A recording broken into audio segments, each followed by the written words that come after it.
চীনের পণ্যের উপর যুক্তরাষ্ট্রের 10% শুল্ক হার আরোপের ফায়দা পাচ্ছেন বাংলাদেশি ব্যবসায়ীরা। কৌশলগত বাজার হিসেবে বিদেশি বায়ারদের কাছ থেকে জানুয়ারি মাসে রেকর্ড সংখ্যক অর্ডার পেয়েছেন তারা। ট্যাব বলছে এক মাসেই 33% প্রবৃদ্ধি হিসেবে প্রায় 3 বিলিয়ন মার্কিন ডলারের অর্ডার পেয়েছে বাংলাদেশ। গত 6 মাসে টানা সংকটের মাঝেও চলতি বছরের জানুয়ারি মাসে সব রেকর্ড ভেঙেছে বাংলাদেশের তৈরি পোশাক খাত। বাংলাদেশ পোশাক প্রস্তুতকারক ও রপ্তানিকারক সমিতির বিজিএমইও তথ্য অনুযায়ী জানুয়ারি মাসে ঢাকা জোন 33% প্রবৃদ্ধি হিসেবে 2.96 বিলিয়ন মার্কিন ডলারের পণ্য অর্ডার পেয়েছে। চট্টগ্রাম জোন 45.72% প্রবৃদ্ধি হিসেবে অর্ডার পেয়েছে 191 মিলিয়ন মার্কিন ডলার। বিজিএমইএর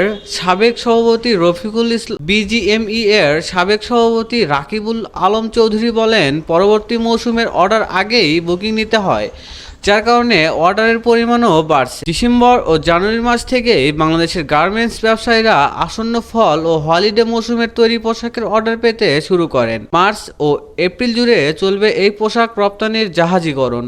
এর মাঝে যুক্তরাষ্ট্রের ট্রাম্প প্রশাসন চীনের তৈরি পণ্যের ওপর 10% হার শুল্ক আরোপ করেছে। এ অবস্থায় চীনের শুল্ক জটিলতা এড়াতে বিদেশি বায়াররা এখন বাংলাদেশমুখী হয়েছেন বলে মনে করছেন গার্মেন্টস ব্যবসায়ীরা। ক্লিফটন গ্রুপের ব্যবস্থাপনা পরিচালক এম মহিউদ্দিন চৌধুরী বলেন, এখন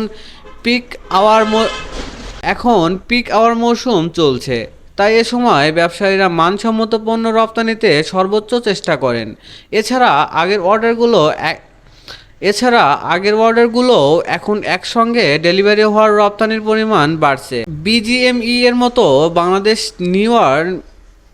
Bangladesh knitwear manufacturers and exports অ্যাসোসিয়েশনের আওতাধীন প্রতিষ্ঠানগুলোতেও এসেছে রেকর্ড পরিমাণ অর্ডার। জ্যাকেট, ট্রাউজার ও ব্লেজারের অর্ডার এসেছে তুলনামূলকভাবে বেশি। তবে জানুয়ারি মাসে ঢাকা ও চট্টগ্রাম জোনের প্রতিষ্ঠানগুলোতে 5,083 কোটি টাকার অর্ডার পেলেও তা সাময়িক অগ্রগতি বলে মনে করছেন তৈরি পোশাক খাতের ব্যবসায়ীরা। এই অগ্রগতি ধরে রাখতে বেশ কিছু নীতিগত সিদ্ধান্ত পরিবর্তনের মতো তাদের। বিকেএমই এর পরিচালক ফজল ইমরান খান বলেন, মার্কিন যুক্তরাষ্ট্র সহ বিদেশি ক্রেতারা চীনের বিকল্প আরও আগে থেকে খোঁজা শুরু করেছেন, যার প্রভাবে বাড়ছে দেশের রপ্তানি। এটা ধরে রাখতে হবে। উল্লেখ্য, বাংলাদেশে বছরের প্রায় 46 বিলিয়ন মার্কিন ডলারের তৈরি পোশাক রপ্তানি করছে। এর মধ্যে ইউরোপ ও আমেরিকা হলো বাংলাদেশের তৈরি পোশাকের সবচেয়ে বড় বাজার।